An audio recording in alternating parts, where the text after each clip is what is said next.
திருப்பூர் மாவட்டம் அவிநாசியை அடுத்து ஊத்துக்குளி ஊராட்சி ஒன்றியத்தில் உள்ளது சின்ன கவுண்டன் வலசு கிராமம். இந்த கிராமத்தில் சக்தி நகர் பகுதியில் வசித்து வந்தவர்கள் புகழேந்திரன் மாலதி தம்பதியினர். இவர்களுக்கு திருவருட்செல்வன் மற்றும் லாவண்யா என 2 பிள்ளைகள் உள்ளனர்.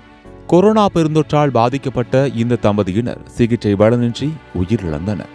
இதையடுத்து ஆதரவற்ற நிலையில் இருந்த அவர்களது 2 பிள்ளைகளும் அவர்களது தாய்மாமா வேல்முருகன் பாதுகாப்பில் வளர்ந்து வருகின்றனர்.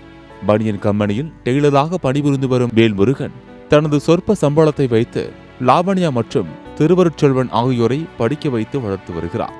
லாவண்யா தற்போது காங்கேயத்தில் உள்ள தனியார் கல்லூரியில் இளங்கலை வணிகவியல் 1ஆம் ஆண்டு படித்து வருகிறார். கெட்டிச்செவியூர் அரசு மேல்நிலைப் பள்ளியில் படித்து வந்த திருவருட்செல்வன் 12ஆம் வகுப்பு பொதுத் தேர்வில் 479 மதிப்பெண்கள் பெற்று வெற்றி பெற்றுள்ளார்.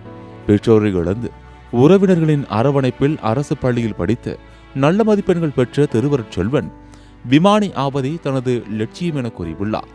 மேல் படிப்புக்கு தாய்மாமா வேல்முருகனால் உதவ முடியாத குடும்ப சூழல் இருப்பதால் விமானியாகும் தனது கனவை நிறைவேற்ற தனியார் தொண்டு நிறுவனங்கள் மற்றும் தமிழக அரசு உதவ வேண்டும் என கோரிக்கை வைத்துள்ளார் மாணவன் திருவருட்செல்வன்.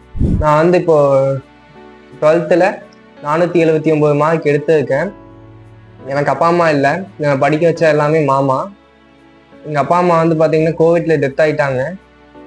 எனக்கு நீ ஹையர் ஸ்டடீஸ் போகிறதுக்கு எனக்கு பைலட் ஆகணும்னு ஆசை. ஆனால் பைலட்டுக்கு படிக்க வைக்க அளவுக்கு மாமாவால் முடியாது. இதுவே யாராச்சும் தன்னார்வ யாராச்சும் ஹெல்ப் பண்ணால் நல்லா இருக்கும்.